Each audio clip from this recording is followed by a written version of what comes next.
അടുത്തതായി fourth പാരഗ്രാഫാണ്. Fourth പാരഗ്രാഫിൽ എന്താ പറയുന്നത് നോക്കൂ. ഇവിടെ നമ്മുടെ ഡോങ്കിയുടെ പേര് മെൻഷൻ ചെയ്യുന്നുണ്ട്. എന്താണ് ഡോങ്കിയുടെ പേര്? ജെഫ്. ഓക്കെ, ജെഫ് എന്നാണ് നമ്മുടെ ടില്ലിൻ്റെ ഡോങ്കിയുടെ പേര്. എന്നിട്ട് നമ്മുടെ ടില്ല രാജാവിനോട്, ആർച്ച് ഡ്യൂക്കിനോട് പറയുകയാണ് അവൻ്റെയും അവൻ്റെ ജെഫിൻ്റെയും അവസ്ഥ. എന്താ പറയുന്നത്? My donkey has been feeding himself fairly well all along the way on the thorns in the hedges and the grass on the roadside.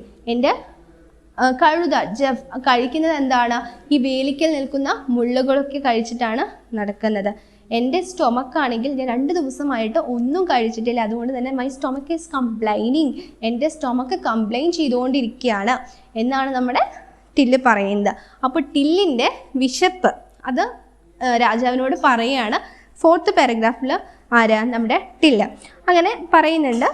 എൻ്റെ സ്റ്റൊമക്ക് കംപ്ലൈൻ ചെയ്യാണ്, complaining loudly, perhaps you might have heard, നിങ്ങൾക്ക് കേൾക്കാൻ സാധിക്കുമായിരിക്കും എന്നും പറയുന്നുണ്ട്. Okay, അപ്പോൾ ഇത് കേട്ടിട്ട് നമ്മുടെ ആർച്ച് ഡ്യൂക്ക് എന്താണ് ചിരിച്ചുകൊണ്ട് പറയുകയാണ്.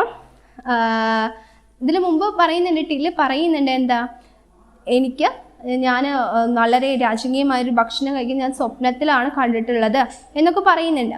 അപ്പോൾ രാജാവ് ചിരിച്ചുകൊണ്ട് അതിന് റെസ്പോണ്ട് ചെയ്യുന്നു. എന്താ പറയുന്നത്? Well my dear fellow, you will certainly have something more solid than dreams to feed on.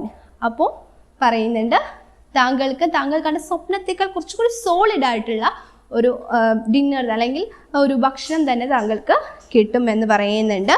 എന്നിട്ട് ചോദിക്കുകയാണ് where is your donkey? എവിടെയാണ് നിങ്ങളുടെ ഡോങ്കി എന്ന് ചോദിക്കുന്നുണ്ട്. അപ്പോൾ നമ്മുടെ ടില്ല് പറയുകയാണ് ഞാൻ അതിനെ കൊട്ടാരത്തിൻ്റെ ഓപ്പോസിറ്റ് അതിനെ അവിടെ നിർത്തിയിരിക്കുകയാണ്. അതിന് രാത്രി കിടക്കാനുള്ള ഒരു ഷെൽട്ടറും അതുപോലെ തന്നെ എന്തെങ്കിലും ഭക്ഷണവും മാത്രമാണ് അതിന് വേണ്ടത് എന്ന് പറഞ്ഞു.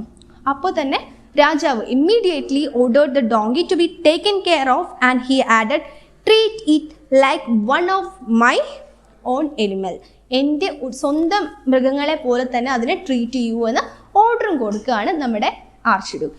ഇത്രയുമാണ് നമ്മുടെ ഫോർത്ത് പാരഗ്രാഫിൽ പറയുന്നത്. എല്ലാവർക്കും മനസ്സിലായിട്ടുണ്ടാവുമെന്ന് വിചാരിക്കുന്നു. ഓക്കെ.